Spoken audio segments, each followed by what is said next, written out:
নমস্কার বন্ধুরা, কেমন আছো সবাই? আশা করি সবাই ভালো আছো। আমিও ভালো আছি। তার মধ্যে আমি বাসের জন্য ওয়েট করছিলাম। বাস চলে আসলো, আমরাও বেরিয়ে পড়লাম। হাওয়াতে আমার চুলগুলো এলোমেলো হয়ে যায়, সেটা আবার একটু ঠিক করলাম। তোমাদের সাথে কথা বলতে বলতে আমি কালেক্টরিতেও পৌঁছে গেছি। কালেক্টরি থেকে আমার অফিস হার্ডলি 30 মিনিটস লাগে আরও যেতে। বেশি দূরও না, আবার খুব কমও না, মানে মাঝামাঝি।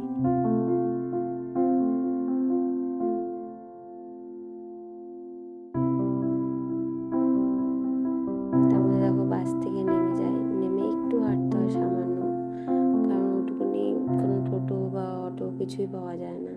তোমার সাথে কথা বলতে বলতে এখন পৌঁছেও যাই অফিসে। এটা হচ্ছে আমার অফিসে ঢোকার মেন গেট। এখান থেকে নেমে গিয়ে হয়ে যাবে, ওইটা হচ্ছে আমার অফিস।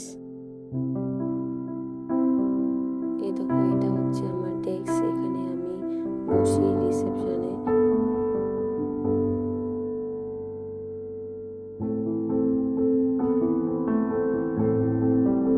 কাজ কমপ্লিট করে তারপরে বেরিয়ে পড়লাম সন্ধ্যাবেলায়। তো যখন বের হলাম না, বের হওয়ার পরে দেখি কোনো বাস নেই, একটাই বাস। তাই আমাদের এখানে ভোটের জন্য সব বাস নিয়ে নিয়েছে। তাই অনেকক্ষণ, প্রায় 2 ঘন্টা মতো দাঁড়িয়েছিলাম। দাঁড়িয়ে থাকার পরে তারপরে বাস ছাড়ে। আর কোনো বাস না থাকায় বাসটা কিছুক্ষণ গিয়ে গিয়ে আবার দাঁড়িয়ে পড়ছে, 10 মিনিট 15 মিনিট করে হল্ট করে যাচ্ছে।